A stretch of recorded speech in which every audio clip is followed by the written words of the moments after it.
to my YouTube channel. Today, Mhelbeth's Table will not gonna bring you any recipe at all, but I'm so happy to introduce to you my new kind of Spyder F3S.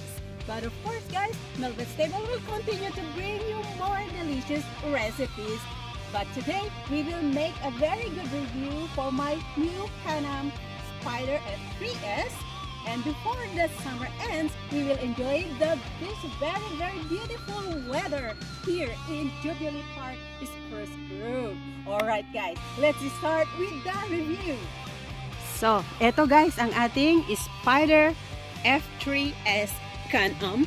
To those ladies who really want to drive a bike but you don't know how to do the balancing, well, this is really good for you. Like me, I started with my very small bike, but this is so perfect for me because I don't need to do my balancing at all.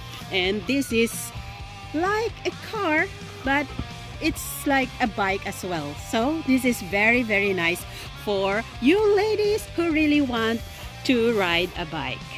So guys, here it is. The engine of this Can-Am Spyder F3S is 1330cc. It's a very strong machine and it's very smooth, especially in the highways.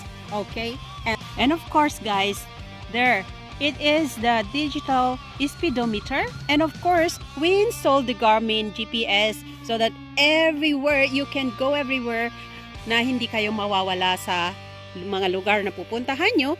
And of course, to enjoy, we install also this JBL speaker so that you have that beautiful sound while you're riding. Oh, diba exciting guys? And of course guys, look at the wheels. It is a 15-inch tires, but there are 3, 2 in front and 1 at the back.